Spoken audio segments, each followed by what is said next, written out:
رمضان علم کا مہینہ ہے، سونے کا نہیں ہے، کھانے کا نہیں ہے، سموسے پکوڑے کا نہیں ہے، رمضان علم کا مہینہ۔ یہ رمضان کی سب سے بڑی تیاری، مشکل کام، آپ یہ سیکھ لیں۔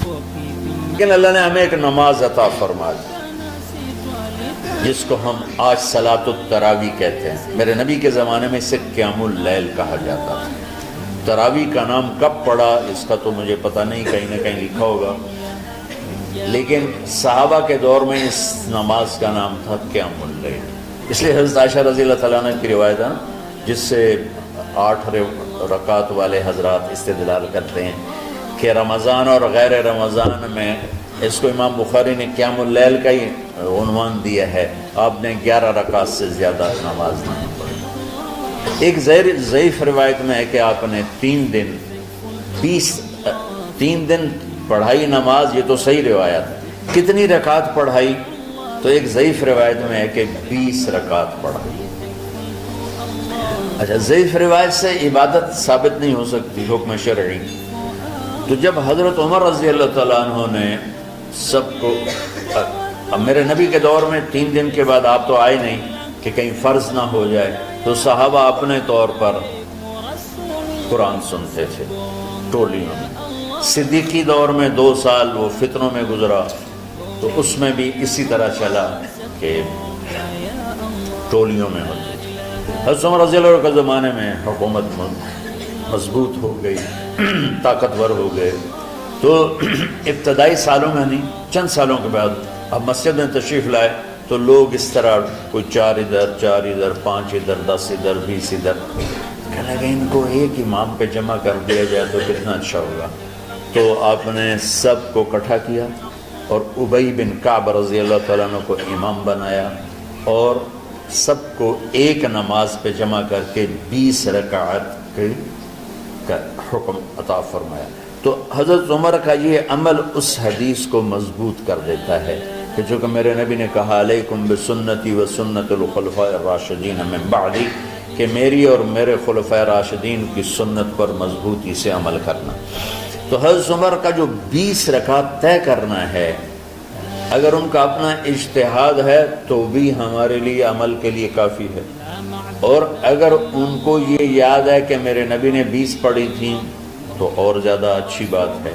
لیکن بہرحال جو 8 پڑھتا ہے ہمارا اس پہ بھی کوئی اعتراض نہیں، کیونکہ وہ بھی حدیث کے ساتھ بات کرتا ہے، اور باقی پوری امت 20 پڑھتی ہے، ان پر بھی اعتراض نہیں۔ میں ایک جگہ سے گزر رہا تھا، نماز کا وقت ہو گیا، اہل حدیث کی مسجد تھی، میں وہاں نماز پڑھنے چلا گیا، تو ایک بہت بڑا اشتہار لکھا ہوا تھا 20 تراویح ثابت کرنے والے کو 5 لاکھ روپے انعام۔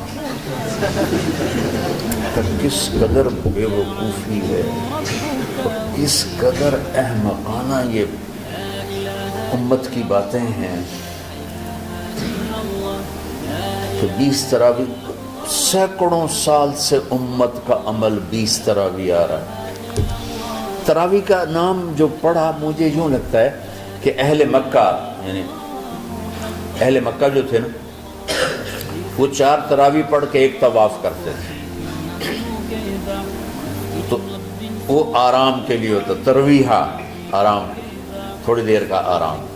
تو 4 تراویح کے بعد ایک طواف کرتے تھے، وہ چھوٹا سا طواف 10 منٹ میں ختم ہو جاتا تھا، اور پھر 4 تراویح پڑھتے تھے، پھر طواف کرتے تھے، پھر 4 پڑھتے تھے، پھر طواف کرتے تھے۔ یہ صحابہ کے تھوڑے بعد کے دور کی بات۔ تو مدینے والوں کو پتہ چلا کہ مکے والے تو یہ کرتے ہیں، وہ کہنے لگے آسان کی کریے، انہوں نے کہا 40 تراویح پڑھا، 40 رکعت، وہ 40 رکعت پڑھتے تھے۔ تو نوافل میں کوئی سختی نہیں کہ بھائی 8 سے زیادہ نہیں پڑھنی، بدعت ہو جائے گی، اور 20 پڑھنا بدعت ہے، یہ سب جہالت کی بات ہے۔ یہ 8 پڑھ رہے ہیں یہ غلط ہے، یہ بھی حماقت کی بات ہے۔ جو صحیح حدیث سے دلیل پکڑ کے کوئی عمل کرتا ہو تو بھائیو اس سے بحث نہ کیا کرو، مناظرہ نہ کیا کرو، یہ بہت نادانی والی بات۔ آج کل جو یہ ہمارے افطاری کے اوقات ہیں، یہ سورج ڈوبنے کے بھی 2-2.5 منٹ بعد کے ہیں کہ احتیاطاً، ٹھیک ہے چلو احتیاط کر لو، کوئی مسئلہ نہیں، لیکن اصل ہے ادھر چونکہ اب سورج ہمیں نظر ہی نہیں آتا ہے، اس طرح ہم گھرے ہوئے ہیں شہروں میں، دیہاتوں میں بھی اب اس طرح کا ماحول ہے کہ وہ نظر نہیں آتا ہے. تو بہتر کہ ادھر سورج غائب ہو ادھر لقمہ منہ میں جائے، لیکن یہ تب ہے جب آپ نظر آ رہا ہو. اب جب آپ یہاں بیٹھے ہو حسنین میں تو یہاں تو کوئی سورج نظر نہیں آئے گا، یہاں تو مینار ہی نظر آئے گا. تو لہٰذا احتیاط تھی. ہمارے اہل حدیث بھائی وہ 2 منٹ پہلے ہم سے افطار کرتے ہیں، وہ بڑی اچھی بات ہے کہ سورج کے غروب ہونے کا جو اصل وقت ہے اس کے ساتھ ہی افطار کرنا. اور سحری میں ایک واقعہ سناتا ہوں. آپ سحری کھا رہے تھے، بکرے کی سری پکی ہوئی تھی، تو مولا علی رضی اللہ تعالیٰ عنہ اور رباز بن ساریہ رضی اللہ تعالیٰ عنہ آپ کے ساتھ کھانا کھا رہے تھے. تو حضرت بلال آئے، یا رسول اللہ وقت ختم ہو گیا ہے، میں اذان دینے جا رہا ہوں، آپ برائے مہربانی کھانا پینا بند کریں.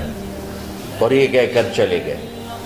چھت ایک انصاری عورت تھی، اس کے گھر کی چھت پہ چڑھ کے اذان دیتے تھے. چڑھنے لگے تو پھر واپس آئے کہ دیکھوں اللہ کے نبی نے کھانا چھوڑ دیا یا نہیں. آ کے دیکھا تو وہ کھا رہے تھے. انہوں نے کہا یا رسول اللہ واللہ لقد اصبحت، یا رسول اللہ اللہ کی قسم سحری کا وقت ختم ہو گیا، صبح ہو گئی. تو آپ نے ہاتھ پیچھے کر دیا، کہہ رہے تیرا بھلا ہو بلال، ابھی وقت باقی تھا، تیرے قسم کھانے پر اللہ نے اس کو پہلے نکال دیا کہ تیری قسم کہیں جھوٹی نہ پڑ جائے. تو حضرت علی نے فرمایا کہ اگر بلال قسم نہ کھاتے تو جب تک میرے نبی کھاتے رہتے صبح صادق نہیں ہونی تھی. تو بالکل آخری وقت میں آپ کھاتے تھے تاکہ کم سے کم وقت امت پہ بھوک کا آئے. تو اللہ تعالیٰ آپ کے علم میں برکت دے. رمضان علم کا مہینہ ہے، سونے کا نہیں ہے، کھانے کا نہیں ہے، سموسے پکوڑے کا نہیں ہے. رمضان علم کا مہینہ.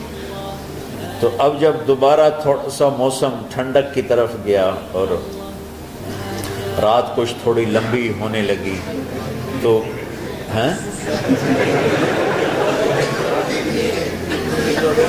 اس کے بارے میں صاحب کا بتا رہے ہیں نہیں، مئی میں روزے آ رہے ہیں نا، گرمی تو ہے لیکن وہ جون والے روزے تو نہیں ہیں نا، جون کے روزے. آپ لوگ جوانوں، میں میرے جیسا کوئی آدمی کرے عذر بہانا تو ٹھیک ہے، اور پھر سحری کر کے اور فجر کی نماز کے بعد آرام ہوتا ہے، تھوڑی روٹین تبدیل ہوتی ہے، لیکن یہ دنیا مشقت کی اٹھانے کی جگہ ہے. بس رمضان کی سب سے بڑی تیاری کیا ہے کہ اپنے دلوں کو صاف کر لو پہلے سے. شعبان کی سب سے بڑی تیاری کیا ہے کہ اپنے دلوں کو صاف کر لو. جس دل میں نفرت ہو، بغض ہو، کسی کے لیے غصہ ہو، کسی کے لیے کیا کیا جذبے ہوں، دل صاف کرنا.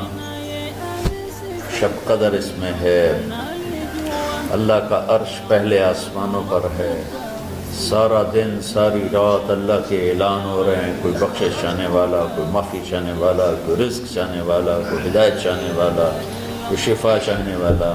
اور فرشتوں کے اعلان ہو رہے ہیں، بھلائی کرنے والے آگے بڑھ، برائی کرنے والے بس کر دے. تو جو رحمت رمضان میں، میرے نبی نے فرمایا اگر میری امت کو پتہ چل جائے کہ رمضان کیا ہے تو یہ تمنا کریں گے کہ کاش سارا سال ہی رمضان ہو. تو ہم نے نظام بنایا ہوا ہے، لوگ وہ کر رہے ہیں، وہ روزانہ جھاڑو دیتے ہیں. تمہارا دل ایک آنگن ہے، ایک صحن ہے، اس میں بغض، نفرت، حسد، پتہ نہیں کیا کیا گندگیاں آئیں گی اور آتی رہیں گی. بچوں ایک کام کرو، جھاڑو پکڑ لو، صاف. یا اللہ معاملہ تجھ سے کرنا ہے، لوگوں سے نہیں. کسی نے برا کہا، کسی نے غیبت کی، کسی نے گالی دی، کسی نے دھکا دیا، کسی نے حق مارا، کسی نے کچھ کیا. یا اللہ تیرے سپرد، میں نے اپنے دل کو سب سے صاف کیا، میں نے اپنے دل کو سب سے صاف کیا. یہ اتنی بڑی عبادت ہے کہ بڑے بڑے نفلوں والے، تہجد والے، حج عمرے روزے والے تمہیں نہیں پکڑ سکے، کیونکہ اس کا کرنے والا دنیا میں کوئی نہیں. نفل پڑھنے والے تو بے شمار ہیں، عمرے کرنے والے بے شمار ہیں، علماء بے شمار ہیں، حاجی بے شمار ہیں، سخاوت کرنے والے بے شمار ہیں، لیکن اس ٹکڑے کو صاف کرنے والا لاکھوں میں ایک بھی نہیں۔ مشکل کام، آپ یہ سیکھ لیں، صاف کرو، صاف کرو، صاف کرو۔ یہ رمضان کی سب سے بڑی تیاری۔ جس دل میں بغض بھرا ہو، نفرت بھری ہو، حسد بھرا ہو، کینہ بھرا ہو، اس میں خاک آئے،